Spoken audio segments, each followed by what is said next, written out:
This podcast is brought to you by Most Valuable Podcasts, leading the league in podcasting entertainment. Welcome, ladies and gentlemen, boys and girls, children of all ages. This is the Fast Break Podcast. I'm your host, Sean Anderson. Alongside me, as always, is Ricky Widmer. What's up, guys? Forgot your last name for a second. And Dave Oster. Hey, everybody. And today we are going to be talking about our Wet Boys. Obviously, we're going to kick off with that, the typical weekly set topic where we talk about the wettest of dudes, dampest of dudes, wettest of boys. The moistest of men, strokiest of strokes.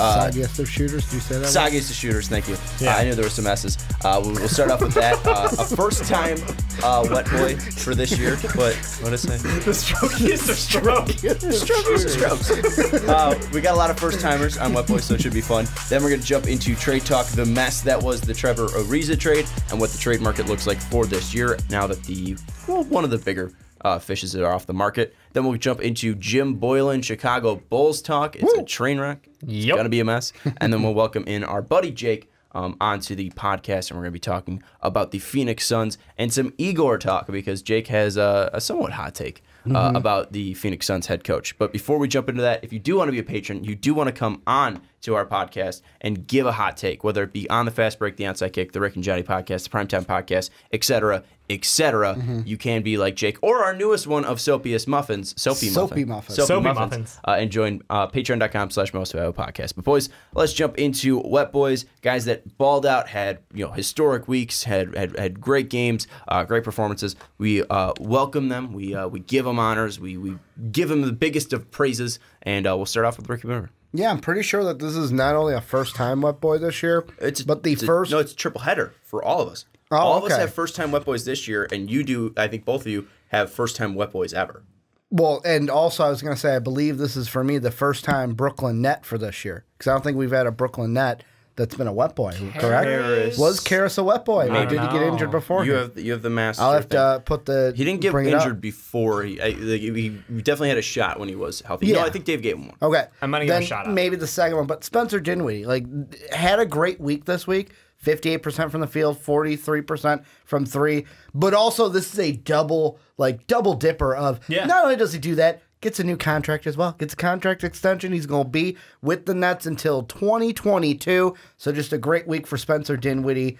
Great play. And he going to get, I'm going to say, going to get paid and stay with the Brooklyn Nets. And I was going to give him, I was going to put $34 million under his thing too, but I did not do that. I got the thing pulled up, and no Karras LeVert. So this is the second net this year. And I think, Dave, you do have the first timer. No, you have a second timer too for the team. We had Domantas Sabonis, but you do have a pacer. I'm giving some love to Thad Young. He has been playing out of his mind as of late. 4 games, 4 wins. Results speak for themselves. He's put up 21, 10, and 3, shooting a great rate at 55% and 82% from the line. Pretty respectable.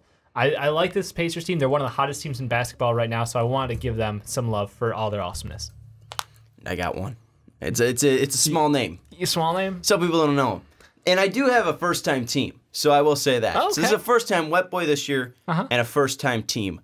Milwaukee Bucks, some guy named Giannis Antetokounmpo. I hope I said that right, because then I would sound like a real asshole. I'm pretty sure it's a hard G, Yeah, I've heard it that way somewhere. Giannis. I've heard it that way somewhere before. It's this podcast, because we're idiots. But Giannis Antetokounmpo and the Milwaukee Bucks star put up 25 points per game, 14 total rebounds per game, 7 assists, 63% from the field, and 40% from 3, and that was on 1.7 attempts per game. Giannis was absolutely fantastic. This was not his best week, but we did need to give him love, and after he dropped 44 in his last game yesterday, I had to give it to him. Because even though James Harden had his 50-point triple-double, even though Joe had a 40-20 game last night too, Giannis has deserved some retroactive Wet Boys, and he's going to get one today. I almost gave mine to Steph because he had a good week as well, too. That's a joke. For Wet Boy. No, he did. Plus, do you not remember the game he came back? He was 3 of 17. No, but overall, his stats were not terrible this week. He had some good games, but he also not believe in the moon landing. I couldn't give it to him for this week. Yeah, for the Wet Boy. He's a dry dude this week. Did you see the intro they gave him? Yeah, for the Kings game. Yeah, what that they give was him. funny. It was a moon landing, and not the moon landing. It was literally just video of obviously astronauts on the moon, and there was I forget the song to it, But it was basically all about landing on the moon, all this stuff. It was hilarious. And like Steph looked up and just started busting out laughing as soon as he saw like the whole Warriors team was dying. It's great. That's the thing with Steph. Like, yeah, he had 238 and 35 games, but then that Toronto game where you lose by 20 and you go 3 of 12 from the field, 2 of 8 from 3, I think that takes you out of contention for one bad game. I mean, it's Steph. That's a really bad game. It's a bad game. 10 points, you have more turnovers than assists. That's a bad game. That's not Wet Boy, but he's not a Wet Boy, so that's why. And finally, we typically lump these together in our Wet Boys. Shout out to Giannis, Thad Young, and Spencer Dinwiddie. But we do the fantasy recap, and it's been a good week for the fast break. Yeah. We are now in 4th place. We have 87 points. Climbing. We are climbing. And we jumped up one. We have a little bit of a spoiler. Yeah. Because there might have been a trade that has gone down. Yes. And Andre Drummond might not be on our team. We don't want to spoil it until the end of the podcast because we did already pre-record the thing with Jake. But we do have some news that we won't spoil yet, but it's going to be a good time for our team. And we think that the biggest thing that we're struggling right now is free throw percentage. It's the only thing that we're not like everything else we're above midpoint. You want to hear something weird? What's that? I'm not going to spoil it, but the person we offered the trade to also proposed it to us.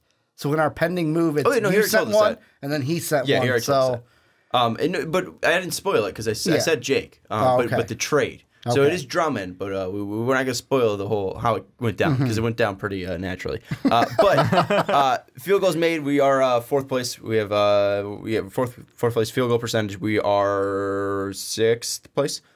Free throw percentage, we are 3rd to last. 3-point made, we are 5th place. Then 30-point percentage, we are 4th place. Rebounds, we are 3rd. Assists, we are 4th. Steals, we are 5th. Blocks, we are tied for 6th. And then points, we are 4th. And you said we were 4th overall? Yeah, 4th overall. Or 5th overall? Well, it updated today, so we're minus 1.5, yeah, right? Mine we changed 1.5 today on the standings, but if you go to my team, it says we're in 4th. Okay, so that's before today's action. Okay. So before today's action, we were in 4th place at 87 points. Now, currently, we're at 5th. Well, the game's still being played. But that's not over yet. So, I mean, we could be back up to 4th place by the end of the night because someone might have a bad day. So, at least right now, before everything is done and over with, 4th place, 87 points. So, I don't think we really need to make moves because the biggest thing was Drummond. And, and now we have Gary Harris is out. That's the big thing.